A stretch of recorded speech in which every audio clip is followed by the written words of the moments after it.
So, say hello to my gloomy friend here.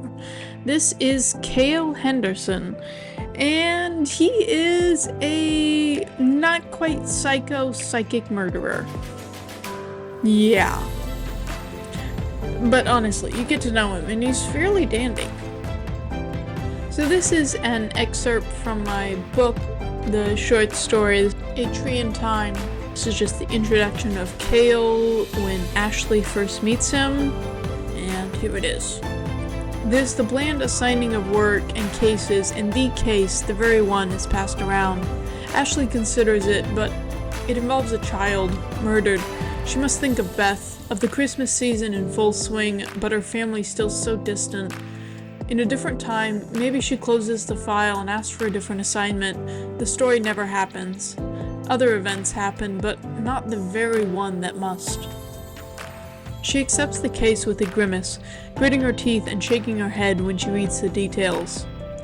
"He's been in the interrogation room all night," Simmons says, pointing at the file. Ashley turns a confused, pointed look the cop's way. He shrugs. "Tried putting him in lockup, but..." Simmons rubs his head, rationalizing and remembering. "He's odd.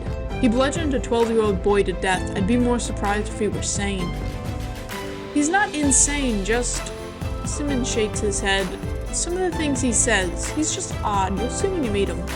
Ashley grabs her phone and sends a quick text to Beth, checking if she made it to school safely. The text is read, but Beth doesn't respond. Ashley grumbles to herself before setting her phone down and moving to meet Cale Henderson.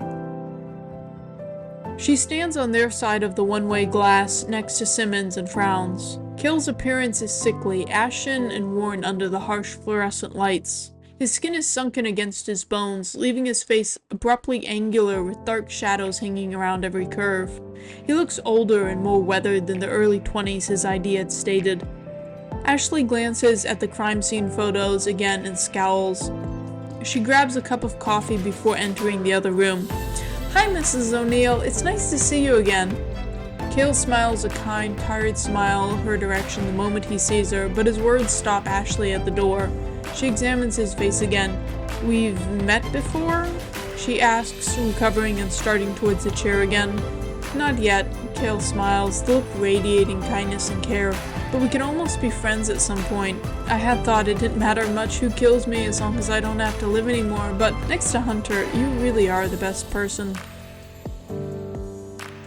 This is one of those stories that I came up with from a dream. Honestly, it was one of those nights where you're just tossing and turning, and I had this story in my mind, and I was working out all the various pieces of it while I was dreaming it up, and it was like 3 or 4 hours, into the night, just tossing and turning, thinking about it. And finally I got up and I was like, okay, fine, I'll write it down. And so I took like 45 minutes, and just wrote down every plot point, every little bit that I was thinking about, how the characters acted, what they were thinking about, just every little detail that I could remember. And a lot of it was kind of like, it's just one of those ideas that you have and you're trying to fight it, and that's what I was doing. I was just like fighting it for 3 or 4 hours, and I was like, nah, I just gotta put this down into writing.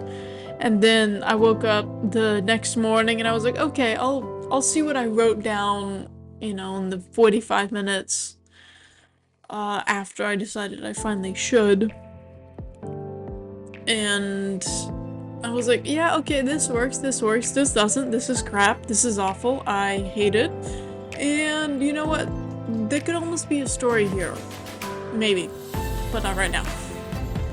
And that was probably 2 years ago, or 2 years before I started writing it again.